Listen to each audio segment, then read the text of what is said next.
안녕하세요. 실갑니다. 오늘 5월 19일이고요. 석가탄신일에 찾아뵙습니다. 예고 드렸던 대로 5월에는 제가 많이 바빠서 영상을 많이 올려드릴 수 없다고 좀 미리 양해를 좀 구했습니다. 오늘도 출근을 하고 이제 퇴근했거든요. 하지만 이제 시장 전략, 시황은 이제 그림으로 해서 이제 말씀드리고 있으니까 보시면서 잘 참고해 주시면 감사하겠습니다. 지금 시장이 변동성이 굉장히 크죠. 변동성도 굉장히 크고, 오늘은 좀 드릴 말씀도 많고, 좀 핵심적인 이야기도 좀 말씀드릴 예정인데, 우리 시장이 처음에 여기를 넘었었죠. 여기를, 이날이죠. 넘어서서 갈 것처럼 만들다가 큰 폭의 하락이 나왔습니다. 그리고 음봉, 양봉, 음봉, 양봉 나오면서 변동성이 굉장히 커요, 지금. 그러면서 지금까지 말씀드렸던 전략은 이때 주식 무조건 사야 된다. 4월 강세장 마인드 말씀드렸고 상승이 나오고 이제 오르락 내리락 하는 장세를 말씀을 드렸어요. 근데 이제 최근 영상에서 상승 시 현금 확보도 좀 하시고 시장을 좀 지켜보시는 구간이 온 것 같다라고 좀 의견을 좀 드렸었는데 역시 뭐 크게 변하진 않았습니다. 이제 결론은 변하지 않았는데 이제는 이 작은 박스권에서 움직였다면 밑에 하단이 이 선이 있죠. 하단. 좀 큰 움직임이 좀 나올 수도 있는 그런 시점입니다. 이제 고점, 그리고 좀 3,000포인트, 2,980 정도 또 열려있는 이런 큰 좀 박스권에 대해서 움직일 수 있는 가능성이 있습니다. 이런 상황들을 좀 설명을 드릴 텐데, 지금 금리, 테이퍼링, 금리 인상은 뭐 내년이나 내후년에 가는 거고요.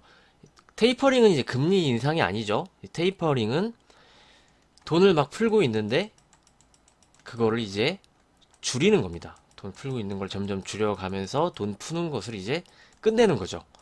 끝내게 되고 그 다음에 이제 금리 인상이 시작이 되는 거죠. 이게 이제 테이퍼링인데 이 테이퍼링에 대한 스트레스가 계속적으로 미국에서 작용을 하고 있습니다. 이 시장이 올라오면은 차익 실현의 욕구가 계속 생겨요. 미국 시장은. 우리 시장도, 아시아 시장도 그렇고. 올라오면 차익 실현에 대한 욕구. 하지만 지금 미국에서 채권 매입 프로그램이 계속적으로 진행이 되고 있어요. 그리고 그 경기 부양책에 대해서 돈도 계속적으로 입금이 되고 있고, 그 미국에서 이제 실업수당 플러스 알파를 주죠. 그게 이제 9월 7일 정도, 9월 7일까지 지급을 하고 종료가 되는데, 그런 부분으로 이제 유동성 공급은 계속적으로 좀 진행이 되고 있어요. 하지만 오르면 차익 실현에 대한 욕구, 그리고 크게 상승할 만한 모멘텀이 없는 시장. 이렇게 좀 이해를 하시면 되겠습니다. 그다음에 이제 그 차익 실현에 대한 욕구가 나오면서 우리 시장에서도 외국인이 매도가 크게 나왔죠. 보시면 연속적으로 2조, 2조 7천억, 1조 4천억, 4천억, 6천억, 3,500억. 이걸 이제 개인 투자자들이 받았고 월요일에는 기관이 좀 매수가 좀 들어왔고 지금 아시아 시장에 외국 대형 펀드들이 차익 실현을 하고 있다. 그 IT 중심으로. 그래서 대만 지수가 크게 또 폭락이 좀 나왔었고요. 그래서 어느 한쪽에서는 계속적으로 좀 차익 실현이 좀 진행이 되고 있다. 이렇게 좀 보시면 되겠습니다. 그런데 여기서 중요한 게 코인 시장이 무너지고 있어요. 대표적으로 이제 비트코인을 한번 보면 자, 현재 가격인데요. 5,100만 원입니다. 여기서 고점을 만들고 고점이 낮아졌죠. 고점이 낮아지면서 전 저점을 이탈을 하는 하락이 나오면서 아예 좀 고점을 만드는 형식으로 하락을 하고 있는데 이게 이 코인 시장에서도 돈이 빠져나가고 있다라고 좀 볼 수 있죠. 이 부분 자체가 역시 차익 실현 욕구가 코인 시장에서도 나오고 있다. 그런데 마침 주식시장도 막 좋은 상황은 아니기 때문에 이게 이 코인에 있는 자금이 그대로 들어올 수 있다라고 볼 수는 없죠. 그래서 지금 코인이나 주식이나 상승하면 차익 실현 욕구가 계속적으로 좀 생기고 있습니다. 이거를 우리가 꼭 파악을 하고 가야 되는 부분이고요. 이 CPI, 미국 CPI 이제 소비자 물가 지수예요. 소비자 물가 지수가 이제 급등을 했죠. 최근에 이제 보시면은 크게 좀 급등을 해서 나왔는데 이 부분이 운송 쪽에 있어요. 그래서 연준이 계속 이게 급등을 하고 하면 계속 불식을 시킵니다. 그러면서 최근에도 시장 상승을 한 게 연준에서 아니다, 테이퍼링 안 할 거야. 이건 일시적이야. 하면서 계속 안정을 시킵니다. 그래서 오늘 FOMC 의사록이 새벽에 공개가 되죠. 근데 이건 인터뷰 형식이 아니고 이제 회의한 내용을 공개를 하는 거기 때문에 뭐 큰 건은 없을 겁니다. 큰 건은 없을 거고 여기서 좀 획기적으로 시장을 안정적으로 해주는 게 아니면은 시장은 계속적으로 좀 스트레스를 갖고 가는 거죠. 그런데 이제 소비자 물가지수가 급등을 했는데 이제 운송 쪽에 급등이 나왔어요. 이제 물가가. 이 부분이 연준에서는 일시적인 거다라고는 어느 부분에서는 좀 동의를 해요. 그 지금 자동차가 반도체 쇼티지로 생산이 중단되기도 하고 생산량이 많이 줄고 있죠. 우리 현대차도 그렇고 미국 쪽도 뭐 GM이나 마찬가지예요. 그러면서 이제 신차가 많이 판매가 되지 못하고 생산량이 줄어들으니까 이제 중고차 가격 그리고 이제 렌터카 가격의 급등이 이 운송 쪽에서 나온 것이거든요. 그래서 이 상황이 자동차 생산이 다시 원래대로 돌아오면 물가는 이 운송 쪽에 있는 물가는 안정이 될 거야. 라고 이제 연준에서 계속적으로 얘기를 하는데 뭐 그 부분은 어느 정도 이제 동의를 합니다. 하지만 확실한 거는 물가가 상승을 하고 있다. 요거죠.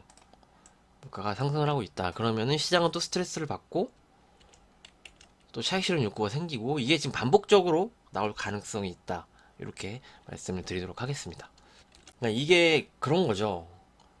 이제 물가가 오르는 건 경기가 좋다는 거잖아요. 판매도 많이 되고 그러기 때문에 이제 물가가 오르는 건데 그럼 좋은 거죠. 경기가 좋아야지 주식시장은 오르니까. 이건 이제 교과서적인 이야기고 작년부터 시장이 올라온 게 이제 유동성 부분이잖아요.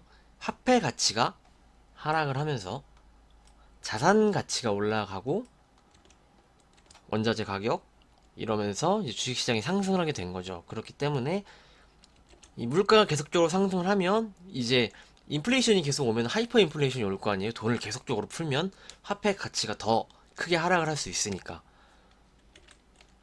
그래서 시장은 좀 반응이 쎄한 거예요, 지금. 연준에서는 계속 아니다, 아니다 하고 있지만 아무래도 주식시장이 많이 올라온 게 맞으니까 어느 한쪽에서는 내가 좀 빼고 보자. 이런 심리가 계속적으로 작용을 하고 있는 겁니다. 그래서 보시면은 미국 중고차 가격 지수가 이렇게 올라서 CPI가 높게 나올 수 있었다. 라고 말씀을 드리도록 하겠습니다. 그리고 이제 나스닥을 한번 봐야 돼요. 나스닥을 봐야 되는데 지금 이제 조정세가 나오고 있어요. 어제도 0.69% 하락을 했고 지금 이게 선물 지수인데 1%가량 하락을 하고 있습니다. 그런데 여기를 이제 지지를 하고 지난 저점이잖아요. 지난 저점을 지지를 하고 확실히 돌아 나가는 것을 확인을 하고 그때 주식을 사도 들어가는 게 좀 안정적이겠죠. 여기를 만약 이탈을 하게 된다면 다음 지지선 여기 그리고 여기까지도 하락이 열려 있기 때문에 나스닥이 하락을 멈추고 상승을 하는지 확인을 하고 확인하는 투자가 더 안전한 투자다라고 말씀 좀 드리도록 하겠습니다. 미국도 계속적으로 변동성이 커요. 지금 빅스 공포지수를 보면은 급등을 했다가 급락을 하고 다시 올라가려고 하고 있죠. 그렇기 때문에 지금 전체적으로 주식시장이 변동성이 굉장히 크고 쉽지 않은 장이다.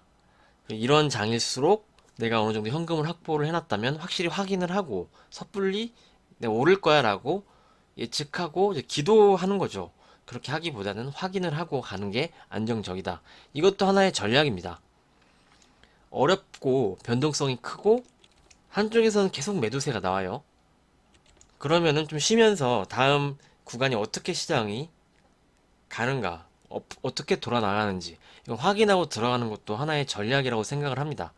무조건 막 주식을 100%로 가서 오를 거야 하기보다는 내가 이제 현금이 어느 정도 확보가 됐다면 이걸 다시 기회로 우리가 활용을 하자. 이런 거죠. 이렇게 의견을 드리도록 하겠습니다. 예, 그래서 다시 우리 시장으로 돌아와서 이런 상황들이 지금 진행이 되고 있습니다.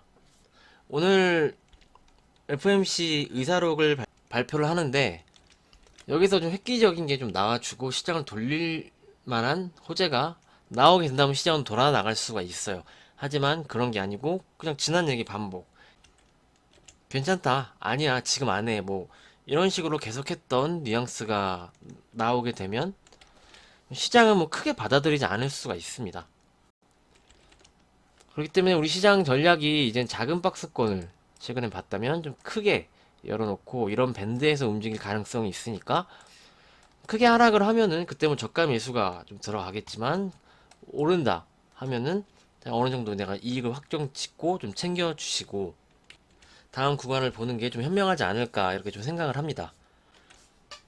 그리고 이제 테이퍼링 시점에 대해서는 JP 모건에서는 6월 가능성이 있다라고 좀 얘기를 해요. 근데 6월은 좀 빠른 거죠. 좀 빠를 수 있고요. 뭐 가능성이 아예 없지는 않습니다. 하지만 좀 빠르고 이 아무래도 이제 실업수당 플러스 알파가 이제 9월 7일에 종료가 되고 뭐 8월 9월 그 시점에는 뭐 가능성도 있다고 좀 생각을 합니다. 그것도 잘 이제 준비를 하면서 우리가 가는 게 맞겠죠. 이렇게 의견을 좀 드리도록 하겠습니다. 그래서 너무 이제 공격적으로 가는 자리는 지금 아닌 것 같고 시장이 좀 하락이 나오고 어느 정도 이제 낙폭 과대도 좀 생기고 그러면 이제 적점 매수를 뭐 들어가고 올라가면은 좀 챙겨 주시고 이런 식으로 좀 가시면 좋겠다는 의견 드리고요.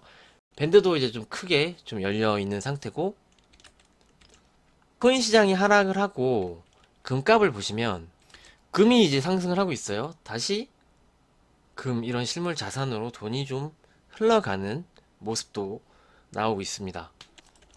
이 부분 잘 참고해 보시고요. 오늘은 이 정도로 좀 말씀드리면 될 것 같습니다. 현금 확보하고 좀 지켜보고 다음 시장이 어떻게 움직이는지 그렇게 보는 것도 하나의 전략이라고 생각을 하니까요. 너무 막 주식 100%로 안 가지고 간다고 이제 막 불안해하고 그러실 필요는 없습니다. 현금도 종목이다 이런 말씀도 많이 드렸는데 현금이라는 종목은 종목 코드가 000000이라 그랬죠. 현금은 손해는 주지 않는 상품이에요. 그렇게 보시고 좋은 기회 오면은 또 사용을 할 수 있으니까요. 언제든지 다음 기회를 활용을 하자. 이렇게 말씀드리고 정리하도록 하겠습니다. 오늘 내용도 잘 참고해 주시고요. 시장 뭐큰 무슨 일이 생기면은 영상 올려드리려고 계속 노력하고 있으니까 다음 시간에도 좋은 자료 준비해서 찾아뵙도록 하겠습니다. 오늘도 수고 많으셨습니다. 감사합니다.